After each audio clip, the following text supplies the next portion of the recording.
तो अब देखो क्या लिखा है, वेद क्या बता रहे हैं परमात्मा के विषय में। देखिएगा, हम ऋग्वेद मंडल नंबर 9 सूक्त 1 मंत्र नंबर अब 8 पढ़ेंगे। उस पुरुष माने परमात्मा को उग्र गतियां यानी भयंकर स्थिति प्रेरणा करती हैं और भासमान शरीर को यानी सुंदर शरीर को वह पुरुष वह परमात्मा प्राप्त होता है।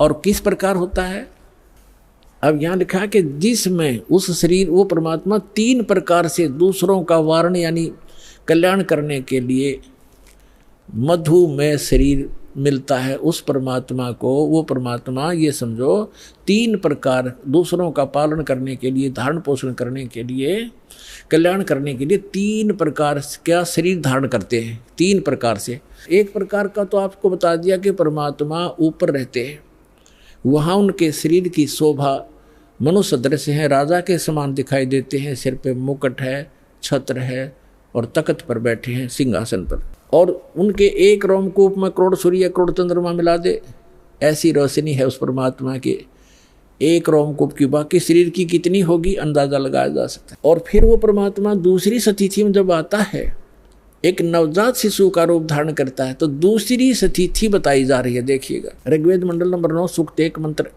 अब 9 पढ़ेंगे हम, ये 9वां है। इसमें लिखा है कि अभी इमम अधन्या उत्सनंती धेनव, धेनो माने गाय, शिशु माने बालक रूपधारी, सोम माने परमात्मा, इंद्राय पातवे। इसका अर्थ है इमम माने उस, सोम माने परमात्मा, पुरुष माने परमात्मा को, पुरुष माने परमात्मा, क्योंकि इन्होंने यहाँ सोम माने परमात्मा होता है। ये देखिए शुरू में इसी सूक्त के प्रथम मंत्र में सोम शब्द है। ऋग्वेद मंडल नंबर 9 सूक्त 1 मंत्र 1 में, इस 1 में ये सोम शब्द है। सोम, सोम माने परमात्मन। तो यहाँ अब हम यहाँ भी सोम लेंगे। ऋग्वेद मंडल नंबर 9 सूक्त 1 मंत्र 9 में सोम शब्द है। सोम, उस परमात्मन को, उस परमात्मन को, उस पर पुरुष को, परमात्मा को जो शिशु रूप धारण करके आता है कुमार अवस्था में यानी बाल्य अवस्था में। अभी अधन्या, अधन्या माने अहिंसनीय लिख दिया इन्होंने। अध्य माने अभी माने पूर्ण रूप से, सब प्रकार से।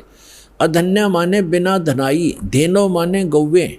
हमारे यहाँ क्षेत्र में हरियाणा के अंदर जो गायें नए दूध नहीं होती, गर्भ धारण नहीं किया जिसने, उसको ये कहते हैं ये बिना धनाई है, अधन्या। क्योंकि ये कुछ शब्द हमारी लैंग्वेज में संस्कृत के, कुछ पंजाबी के, कुछ वैसे अन्य भाषाओं का भी समावेश है। जैसे अब इंग्लिश वर्ड भी गढ़े हो गए शब्द हमारी भाषा में, ऐसे पहले से हमारे कुछ शब्द मिले हुए हैं भाषा में। तो हम अधन्या माने बिना धनाई, अभी अधन्या पूर्ण रूप से यानी कंवारी, धेनो माने गौवे। उस परमात्मा की जो शिशु रूप धारण करके जब आता है, उनके परवरिश की लीला कुंवारी गायों के द्वारा होती है, ये वेद बताते हैं। और वो किस परमात्मा की हुई है? श्री कृष्ण की का इतिहास आपके पास जीवनी है, श्री रामचंद्र की जीवनी आपके पास है, जिनको आप भगवान माना करते थे, या ब्रह्मा विष्णु महेश की दिखा दो इतिहास, उन्होंने ऐसे कुंवारी गाय का दूध पिया हो। तो who is God? Kabir is God. और कौन कबीर? जो काशी में आए थे, धानक दुल्हा। अब देखो, हम ये पढ़ रहे हैं ऋग्वेद मंडल नंबर 9 सूक्त 1 मंत्र 9 में, उस परमेश्वर को शिशु, जो शिशु रूप धारण करके आता है, अभी अधन्या, इसको हम पढ़ेंगे कंवारी, अभी अधन्या कंवारी, धेनो माने गौवे, गायें तृप्त करती हैं, उसका पालन करती हैं। पालन की लीला कंवारी गायों के द्वारा होती है। और ये किस परमात्मा की हुई? कबीर गौड की। आपको कबीर सागर से प्रमाणित कर दिया था। और जिन महापुरुषों ने परमात्मा मिले और सचखंड लेकर गए, जिनको परमात्मा मिला, उनमें कौन कौन है? आदरणीय धर्मदास साहिब जी, आदरणीय मुलुकदास साहिब जी, आदरणीय नानक साहिब जी, आदरणीय दादू साहिब जी, आदरणीय गरीबदास साहिब जी, गांव छुड़ानी जिला झज्जर हरियाणा वाले, आदरणीय श्री गीसा दास साहिब जी, गांव खेखड़ा, जिला मेरठ, उत्तर प्रदेश वाले। और आदरणीय स्वामी रामानंद जी जो ब्राह्मण थे, 104 वर्ष के हो गए थे, परमात्मा उसमें 5 वर्ष के थे। 99 वर्ष की एज के अंदर डिफरेंस था। कबीर साहब 4 वर्ष की लीला में शरीर में थे जब शिशु रूप धारण करके प्रकट हुए थे, और 104 वर्ष के उस विद्वान पुरुष के छक्के छुड़ा दिए परमात्मा ने ज्ञान के अंदर। तब उसने कहा था कि मैं जब मानूंगा, मैं अंदर समाधि लगाता हूँ, मैं समाधि में आपके दर्शन कर लूँ। तो परमात्मा ने समाधि लगवाई उसकी, फिर लेके गए ऊपर सचखंड में। वो वहाँ देखा वास्तविक एक काल ने धोखा देने के लिए यहाँ पर स्वर्ग बना रखे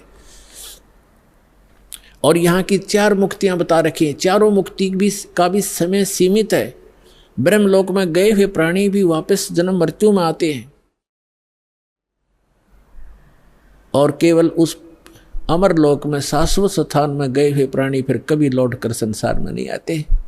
तो उसकी नकल करवा रखी इस काल ने। नकली सतलोक, अलखलोक, अगम और अकैलोक, अनामी लोक तक की रचना ब्रह्मलोक में करवा रखी है इसने, ताकि ये जीव भ्रमित होकर मेरे जाल में फंसे रहें। अब समर्थ आते हैं, उनका ज्ञान समर्थ होता है, उनका काम भी समर्थ होता है, उनकी हर गति समर्थ होती है। तो उस परमात्मा का ज्ञान अनमोल है, उसमें कोई त्रुटि नहीं है, और उनकी जो भक्ति विधि वो भी कंप्लीट है। और साधक भी यदि श्रद्धा से करेगा तो वो भी पूर्ण लाभ प्राप्त कर सकता है।